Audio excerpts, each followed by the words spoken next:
rugpjūčio 12 diena, 12:20.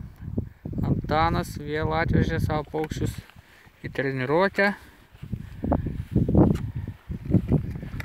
Kažkur 30 km nuo jo namų. Čiobiškis.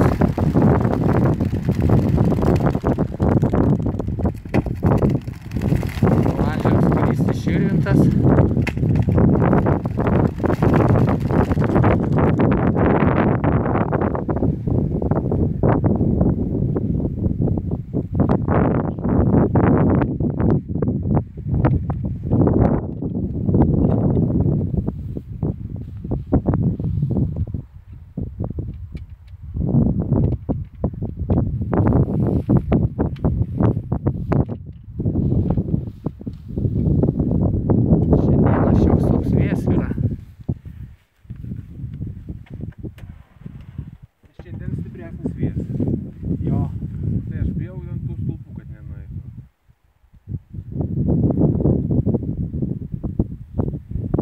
Jie dabar virš miško, tai jau kils.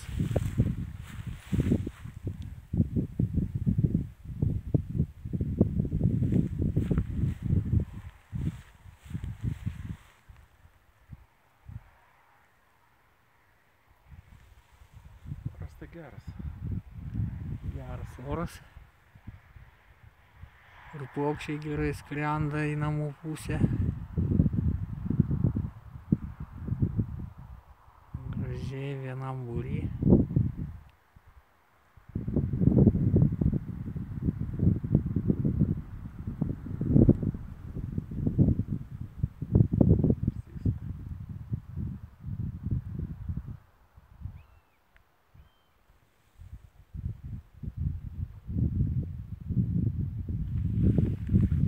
Taip, tai kiek, Antanai, šiandieną paukščių?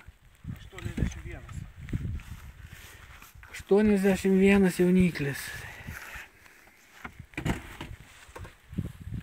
Aha, keletą vyresnių yra, ne? Nu, jau paukščiai nuskrydo. Man atrodo, nespėsiai grįžti. Jie jau bus namuose. Tai tiek, lauksim sugrįžimo, geras skrydžio namo. Va, dar ten matau būrelis, toli